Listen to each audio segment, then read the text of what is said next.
Good morning, Natalie. How are you doing? I'm delightful. You know what feels good on a Friday? A nap? No. Oh, What's wrong with you? No, we've got a guest today. Gosh. Oh, sorry. Sorry. Gosh, that's embarrassing. They're literally right here. I mean, I thought it was a trick question. Apparently, you're failing. Sorry. FYI. So we have an amazing guest today, and I am super, super excited about it.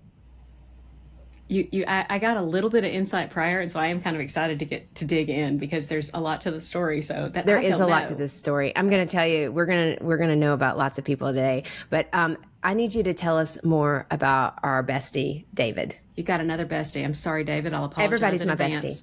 So today I want to introduce David O'Leary. Now, David has been married for 41 years. He has 2 grown sons, and I'm going to quote this because if his sons are listening, still no grandchildren. No grandchildren. Yeah, just want to make that a note. If we were a marriage podcast, we'd get started, but we would go a different direction. I know, and there is a lot more to David's story. His mom was diagnosed with lung cancer at 75, and one day he asked his dad, who was 78, if they had updated their wills and trust since David and his siblings were children. And the answer was, we have decided to put you in charge of our affairs. So today we're going to talk about being nominated as one sibling. David has 4 others. Do you think that's like voluntold? That felt like voluntold. It's voluntold. We're going to talk about that, a little role reversal, and sibling dynamics, because we know that's really interesting. David, we are so happy to have you here with us today. Good morning. Let me wake up from my nap because it is Friday. David. It's a trick question. She usually sings, David, so you're so blessed this morning. You know, it's still not too late for me to sing at some point during this podcast. Moving on. Okay. So, go ahead, Jay. No, I mean, I'm ready to get started. Natalie, what is your comment always? Okay, so this is my favorite question. So, David, let's start from the beginning. You were born and then skip to the end. But before we skip, give us some background about your family, because some of the, when we talked earlier, some of my favorite things was about how you guys grew up and some of your background stories. So tell us a little bit, set the stage before we go into the caregiving and your dad saying, hey, good news. Your mom and I think you should be in charge. It's not all that exciting. It's an Irish Catholic household. I am part of Irish triplets, so there are 3 of us in a row. My parents had 6 children in 9 years, so it is an Irish house. Unfortunately, their first child passed, but there's the oldest sister right now, followed by 4 boys. So I am next to the youngest in this. We grew up, as you would expect, in I would call it a lovingly disciplined household, where there were expectations on how you behaved and what you were to do and what you were not to do. And that was kind of our grounding. It was a great existence. We had a lot of fun growing up. My parents made sure that we enjoyed ourselves and enjoyed life, but we had disciplines and rules that we had to follow, and that's kind of what we did. Now, where were you all? Where did you live? Because right now you live in not Alaska, you live down in South Carolina. So where did you guys grow up? Yeah, so we grew up in Connecticut, and so I was raised in Connecticut. I still have a sister and a brother in Connecticut. The other 2 brothers, one's in Atlanta and one's in Florida. And so we've kind of moved around a little bit. It's an interesting upbringing. We raised our children in Connecticut. I met my bride in Connecticut. We raised our kids in Connecticut, and then work took us out of Connecticut, and we moved around, and then we wound up here. For Natalie's sake, we wound up in Alaska because that's where she wants to come visit me. For JJ's sake, we wound up in South Carolina so JJ can come visit. Exactly. I took a detour. So I love, David, in your bio, it says you married the love of your life. You all have been married 41 years. But there's a lot in that 41 years, I think, because your caregiving story, I mean, you've got a lot of a caregiving story. You've had a really successful career. You are an insurance executive. So how did all this, you got kids? How did care come into life? Yeah. Because I think you started caring well before your mom and dad. Yeah, actually, it's fascinating. I never really viewed myself as a caregiver. I know that's the word of today. We kind of viewed ourselves as sons and daughters, and you did what you had to do. But the fascinating thing is, we were married in 1983. So, yes, I was married very young. She was older, so I married a cougar, and I like to say that she raised me the way she wanted me. We were just a year apart.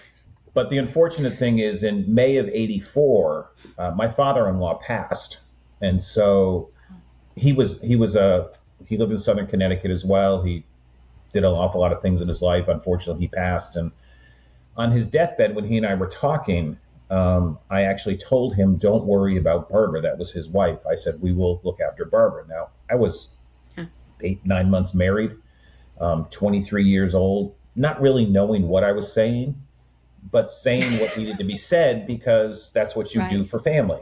And so he shook my hand and thanked me, and a couple days later passed. And so, as Lynn and I have often said, we were newlyweds with a 50-year-old child. Because my mother-in-law was 50 at the time, had never worked out of the house, had always been a homemaker, and took care of her 2 daughters. And little Sicilian woman, all 5'8" of her. I'm sorry, not 5'8". That would be a giant for her. All 4'8" of her. And an absolute I knew she was short. Yeah, she was known as Little Grammy when we had children. And so we kind of took on Lynn's mom at an early age, and we kind of worked with her and took care of her and made sure that she was cared for and supported her throughout her life. And she passed when she was 89 years old. So we had almost 38, 39 years with her. And then, that just sort of became the thing.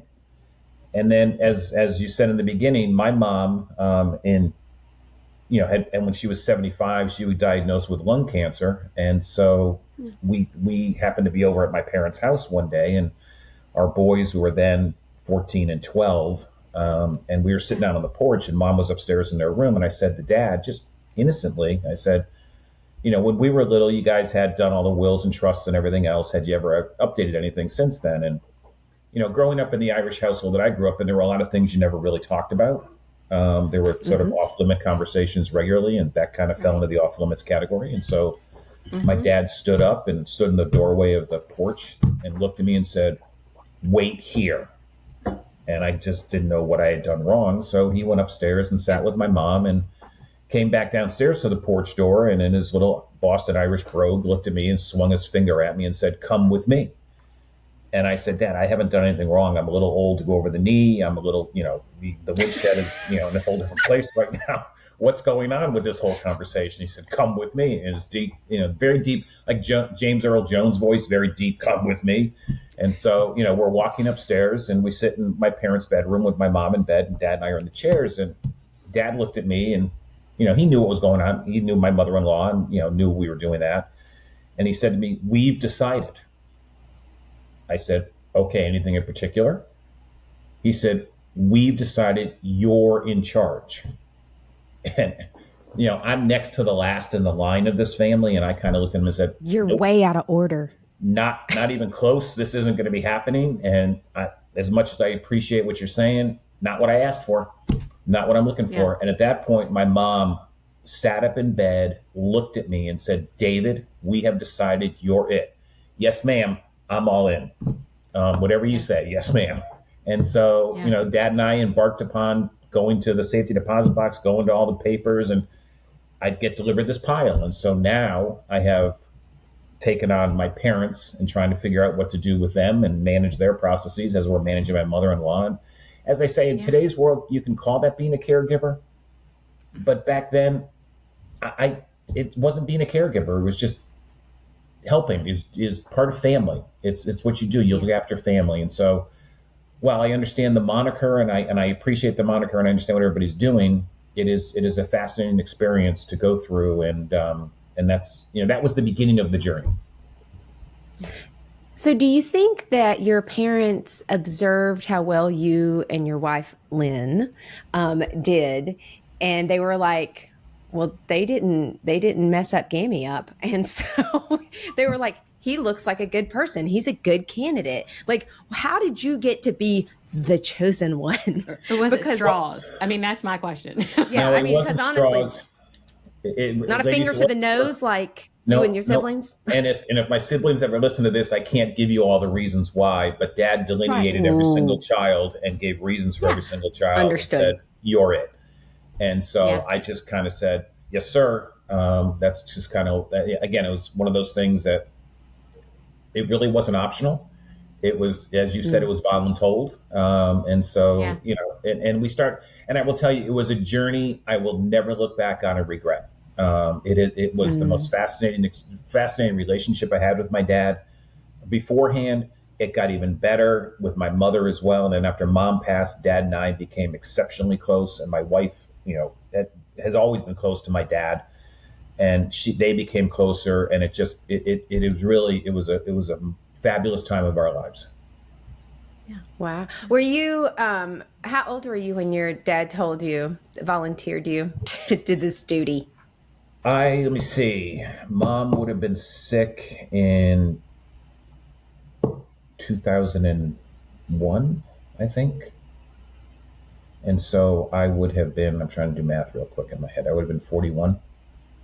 Yeah.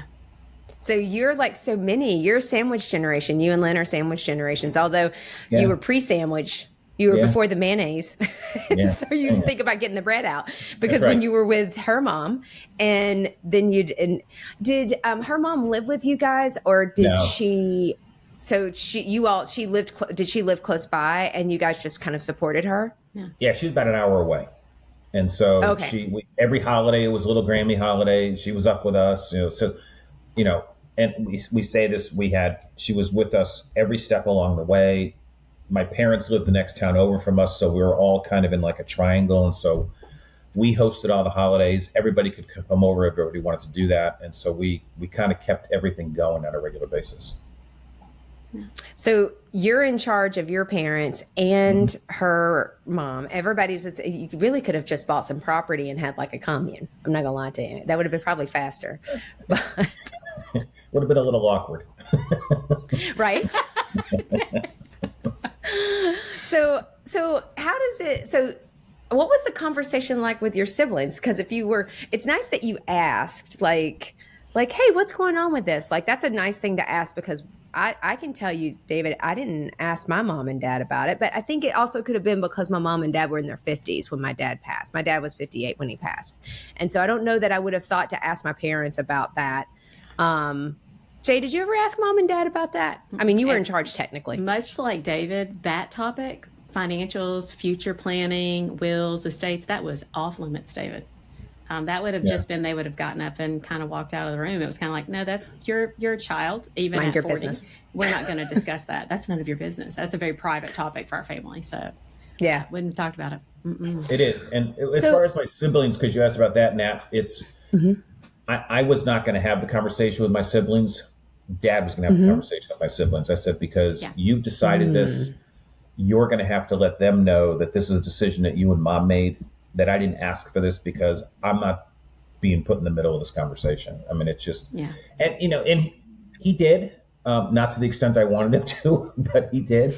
And it was accepted. It wasn't like a big food fight in the family that says, why him and everything else. There was the moniker of he's the chosen one, he's the special one for a while, but that's just siblings going after siblings on things.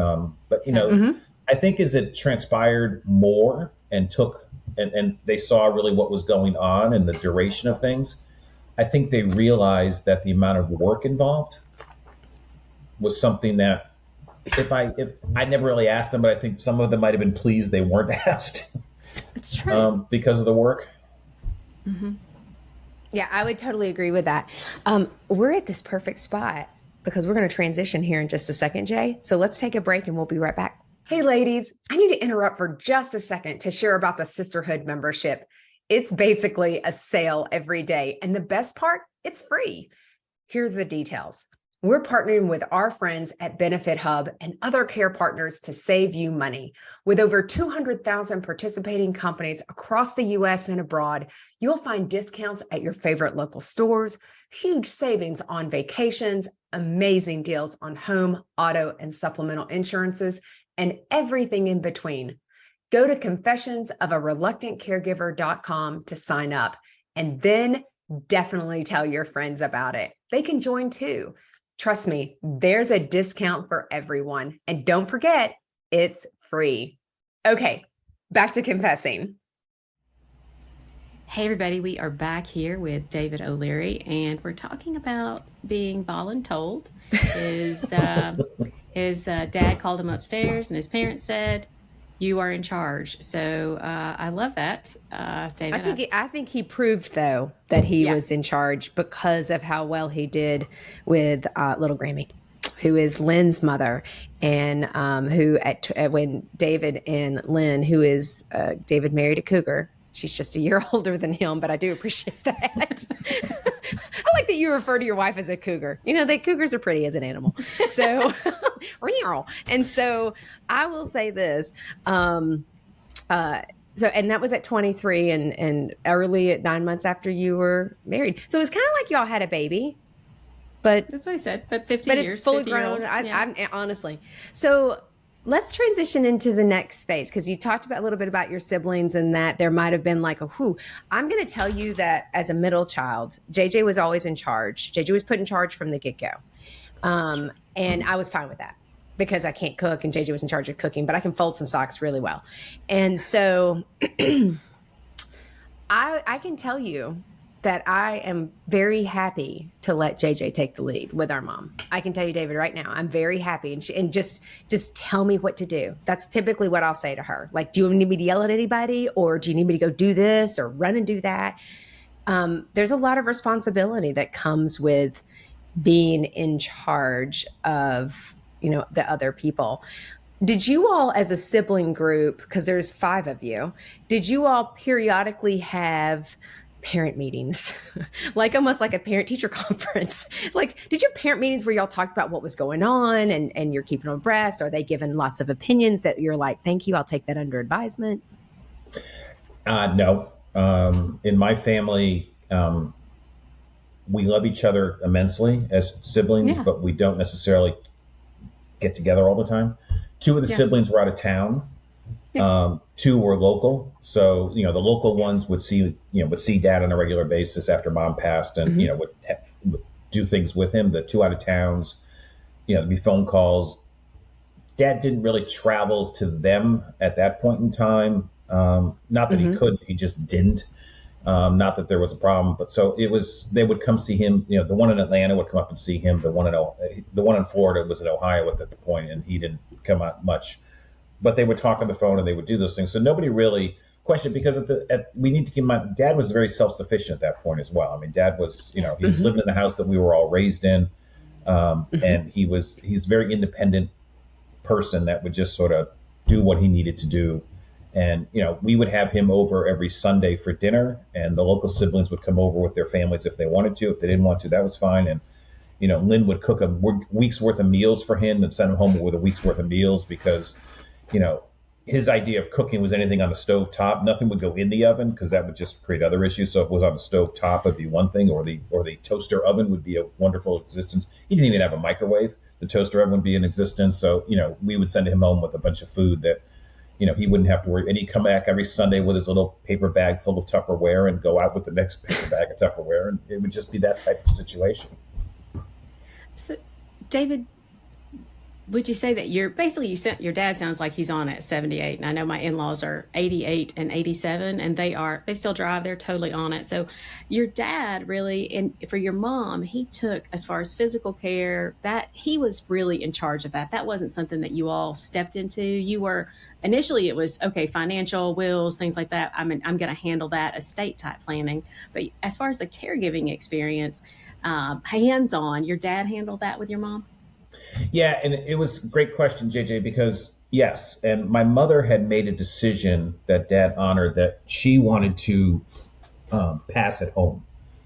Her mother, who lived till she was 98, had been in a nursing home back in the day. And if you think about way back in the day, like in the 60s, nursing homes had a whole different connotation than do today. Right. And my mother, she was in Boston, my grandmother, my mom's mom. And so we were in Connecticut. So we'd go up and see her often. And when she passed, I think my mother sort of made the determination she didn't want to die in that manner. So she stayed at home as long as she could. and actually till the end. And then Dad brought in hospice near the end, so he had a nurse come in at the end. Yeah. Is what it was, and he put a hospital bed in one of the bedrooms, and she moved into the hospital bed, and they were there. But he was a caretaker, and we had a surgeon up the street that would check in on him on a regular basis and make sure things were going right, and her doctor would come by. And so we created a care group, if you will, a support group around them that would sort of, make sure everything was right. And I do recall, the day my mom passed, we were told to come over because she was nearing the end, and we all went up individually to say our goodbyes. And I was upstairs, and my mom was really struggling, so I knew it was near the end. And at that point, we had put, and so think about it, this is in 2002, we put a baby monitor in the room that she was in, and Dad had the receiver clipped to his belt.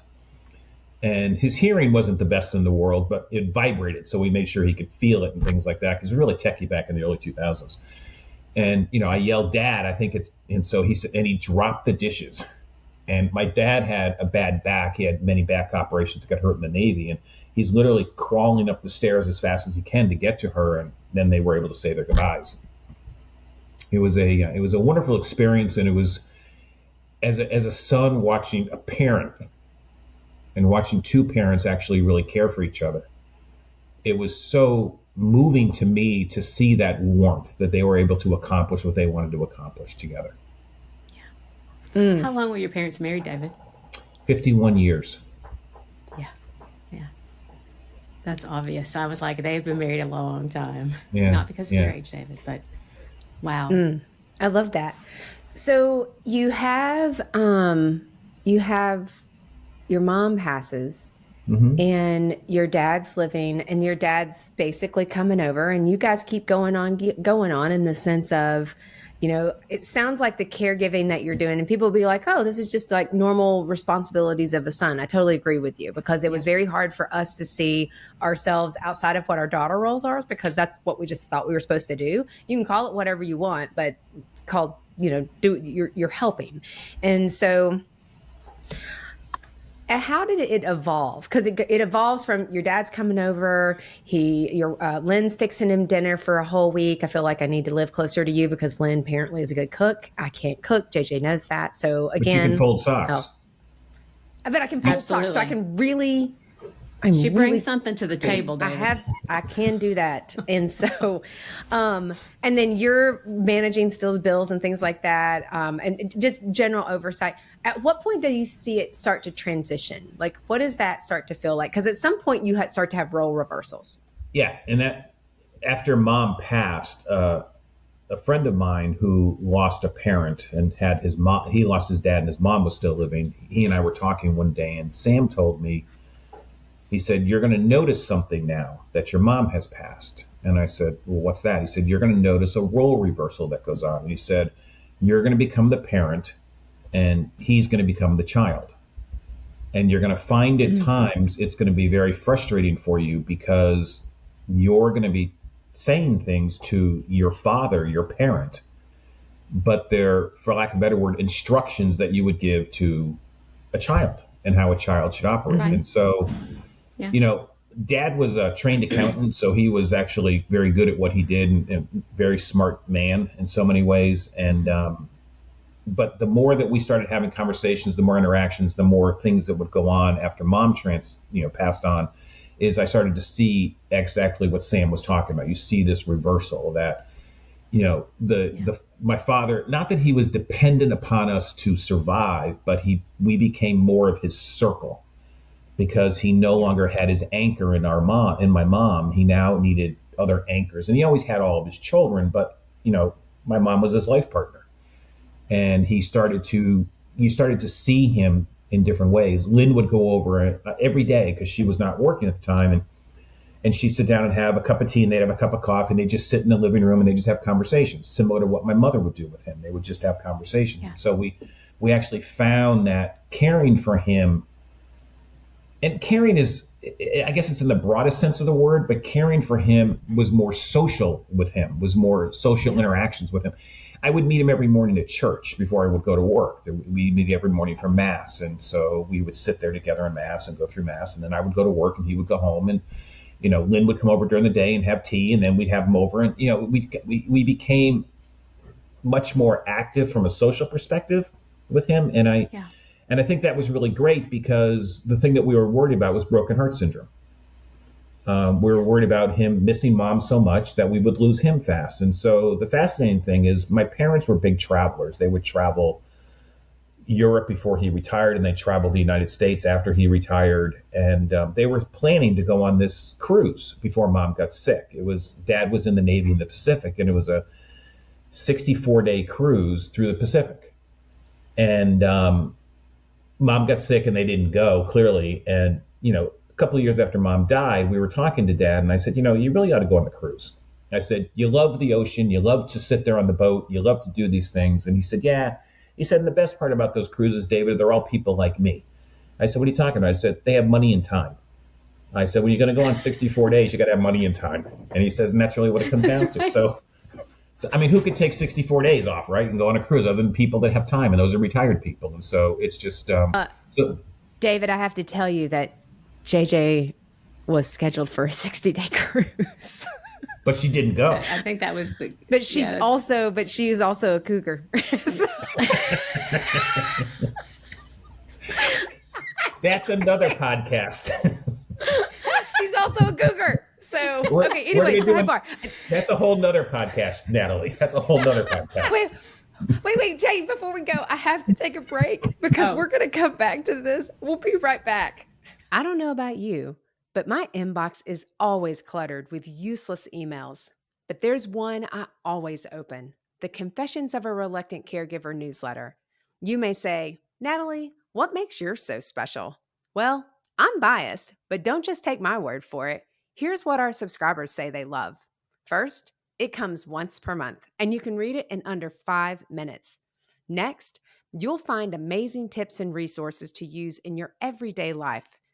And who doesn't love a recommendation? These sisters do, which is why we share sister-approved products and discount links to save you time and money. And of course, you're first to know about the upcoming month's confessions. Just like our show, you're guaranteed to relate, be inspired, leave with helpful tips and resources, and of course, laugh. Go to our website, confessionsofareluctantcaregiver.com, to sign up for our newsletter today. Hey everybody, we're here with David O'Leary, and we're talking about his dad Joe, and we are actually having a good time, but we're talking about how important it is that you continue social interaction. And that's something I think so frequently now people miss.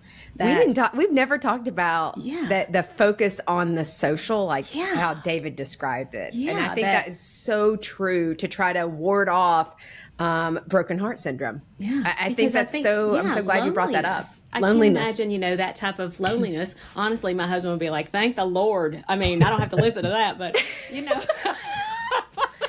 But remember, David's mom and dad liked each other. No, but really, I do. And okay, I said Dexter's out of town, right now, but it is kind of lonely. You're kind of walking around talking to him. You're like, oh wait, he's not here, So, that social interaction, I think we missed that. We didn't. I don't think we have ever talked about that now. No, we haven't. But okay, so here's the best part, because it gets better, everybody, because I know a little bit about this story. So David has told his dad, his mom and dad were supposed to go on a cruise, and it was like a really long cruise, like a 64-day cruise is what, David, you were mentioning. And you said to your dad, you should go. Yeah. And then your dad said yes. And so then what happened? Because it gets better. Ready? So he goes, and again, you got to think about this. This is in the early 2000s. So, he had his flip phone with him, and he wasn't going to call us from the ship. So he's gone for 64 days. And he comes back, and Lynn picks him up at the airport and brings him home. And she says he's got this little twinkle in his eye.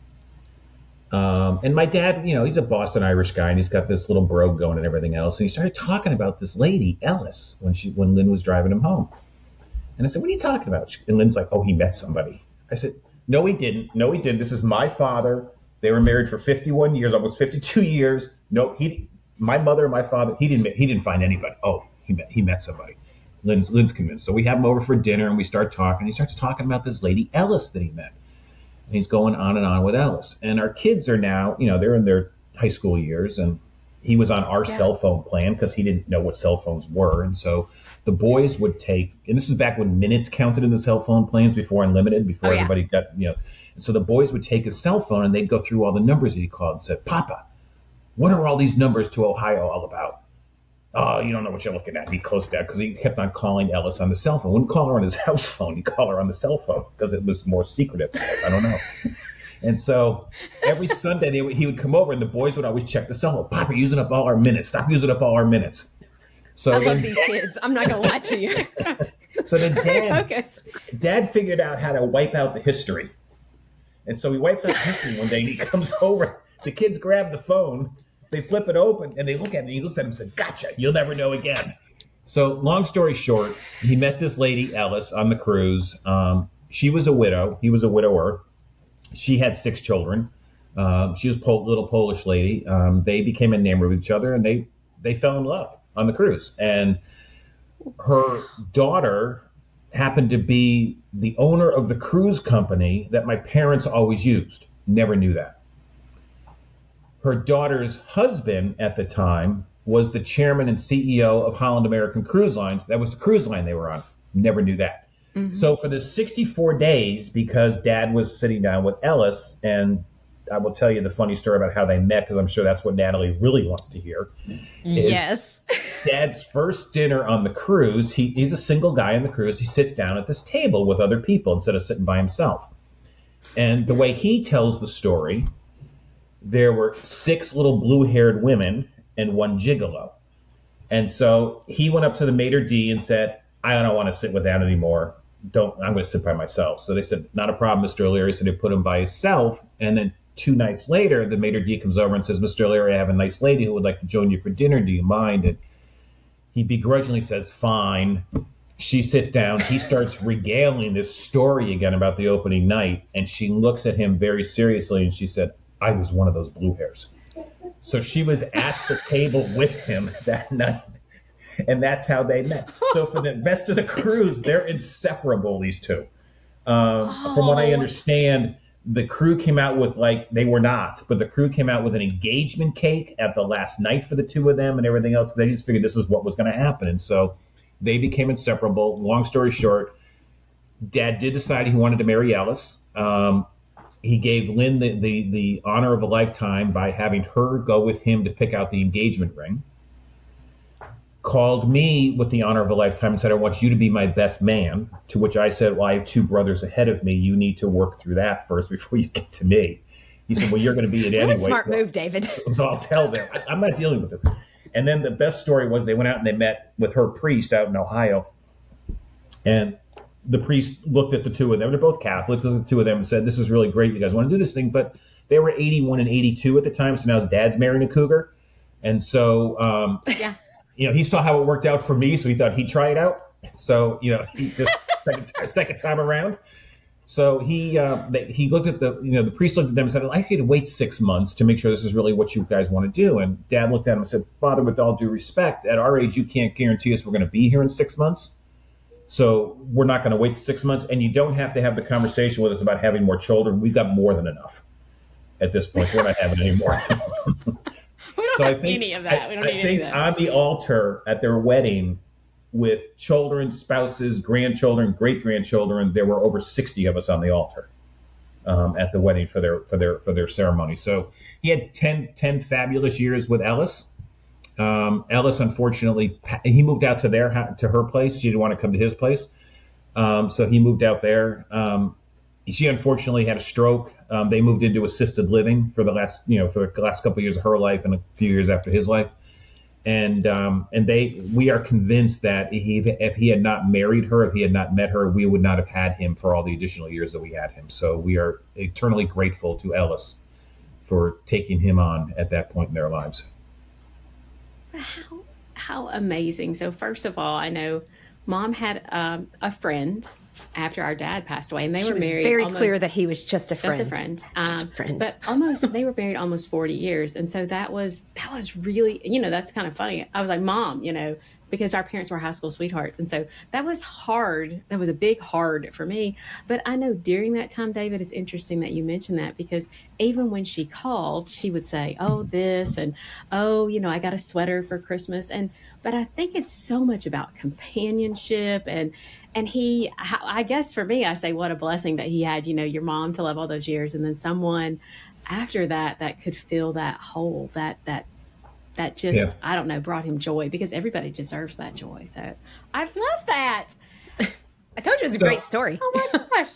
I'm going to fast forward a little bit, ladies. Yeah. Ellis passes. Dad has been complaining to me endlessly about the cold, and just can't stand the cold. It is now he's 91, and he just as the loving son that I am, except my siblings wouldn't agree with that. I said, well, why don't you move down here to South Carolina with us? We built the house. It can handle walkers. We built it for retirement. It's got a room for you. It's got your, we can put a kitchenette in there. You don't have to bother anything. You can sit on the porch and watch the world.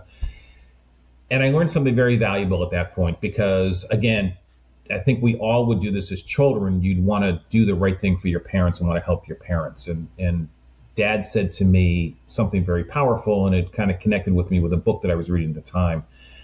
And Dad said, I'm comfortable here. It's my surroundings now, because he had been out there for over 10 years at that point in time. He said, it's my surroundings. It's what I know. And at that point in time, a guy that I was working with had given me this book to read called Being Mortal.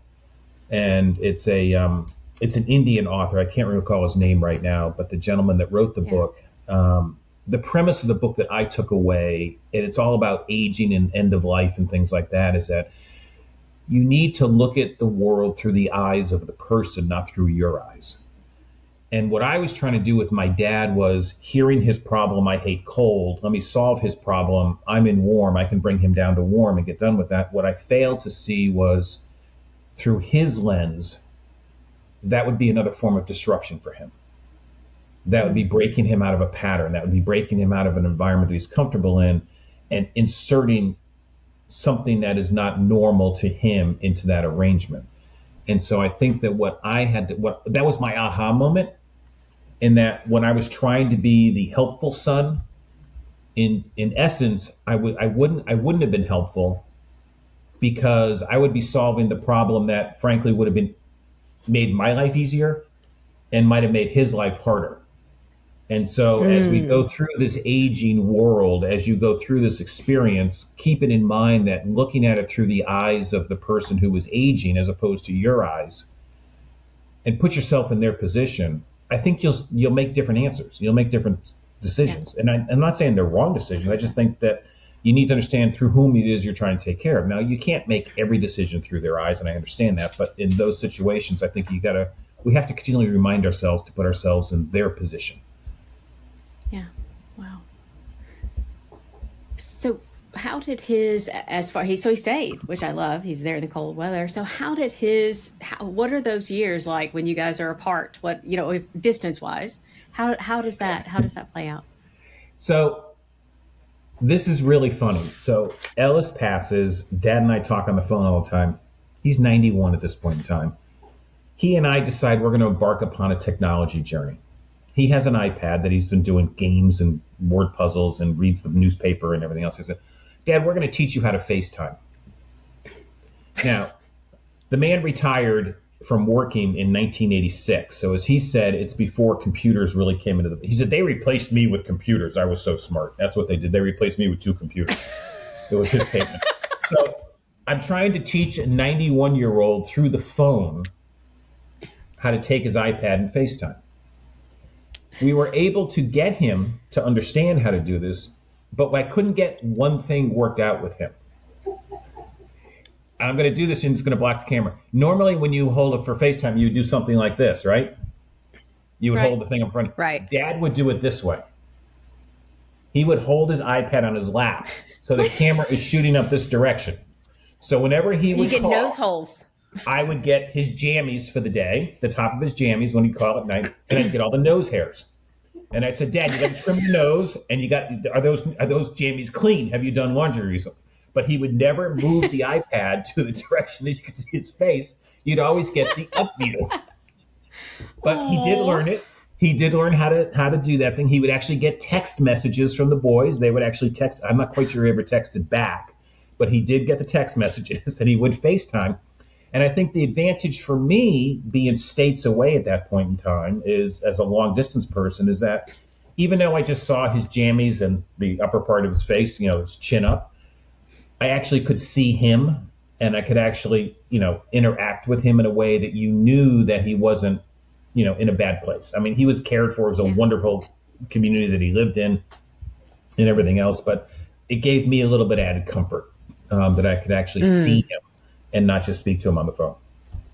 So the long distance thing became difficult, JJ, but I think we tried to utilize technology. And I will tell you, if I could teach my dad at 91 to do this, anybody could teach their parents how to do this.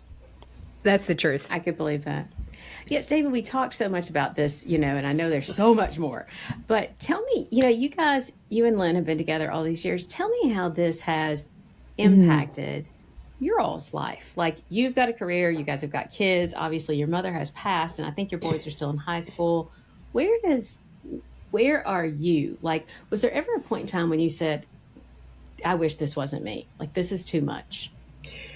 No, I never wished. No, I mean, because we had my mother-in-law for many years and my parents for not as many years, but I never would look back and say, I wish I hadn't done this.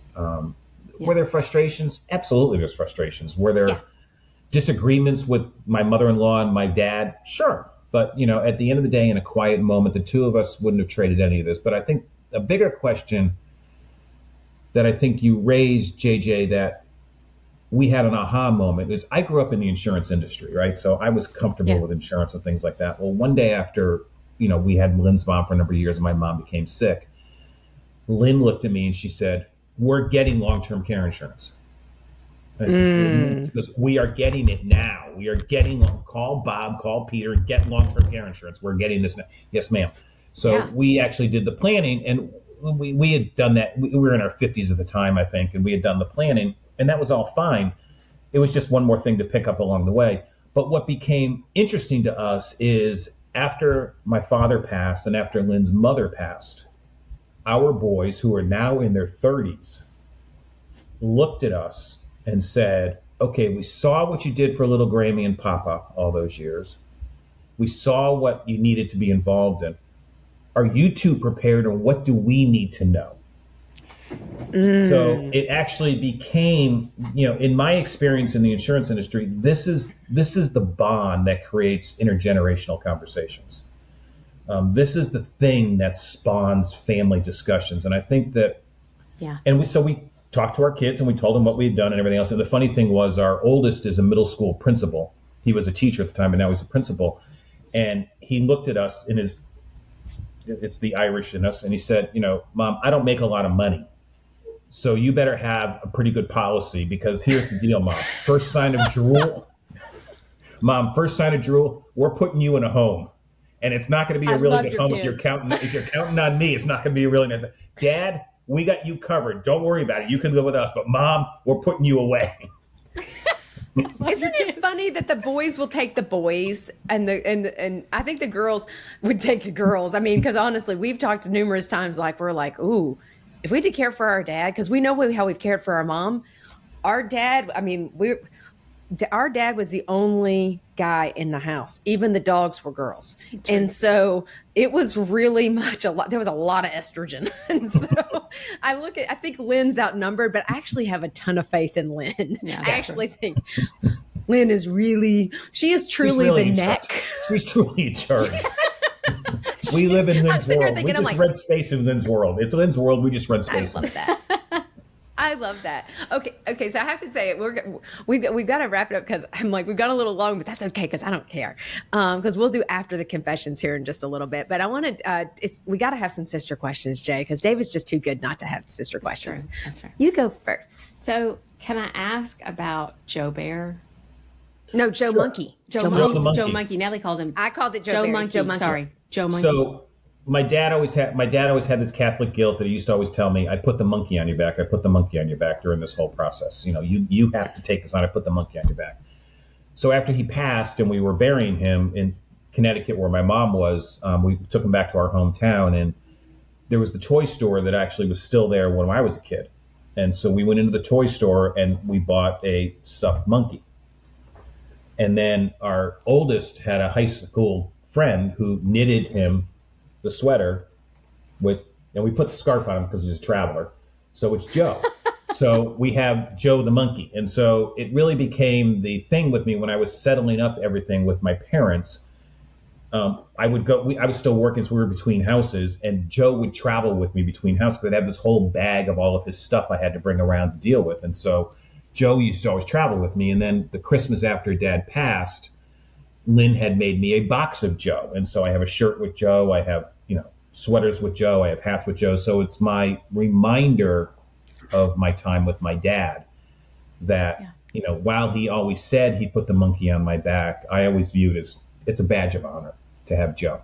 Wow. I absolutely love that. That makes I think me so it could happy. be a business. If she ever did a business, she could do this for everybody. They could have their own little characters for everybody. Oh, I think so. I think so.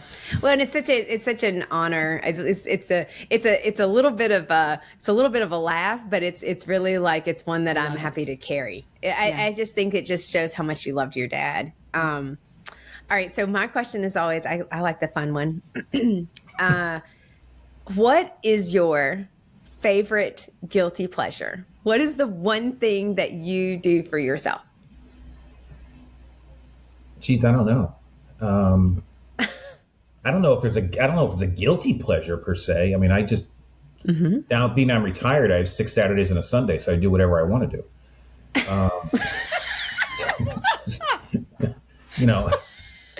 I've never heard 6 Saturdays and a Sunday. That's awesome, a Joeism. David. That's a Joeism. When you're retired, you have 6 Saturdays and a Sunday, so you do what you want to do. That's fantastic. That's I don't really know if I have a guilt. I don't know if I have a guilty pleasure right now. Yeah. Talking to the two ladies on the screen would be my guilty pleasure.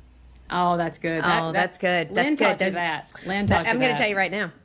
There's a reason that you've been married a long time. That's true. Just saying. She's trained you well. I mean, you have such a great relationship. I'm still in training.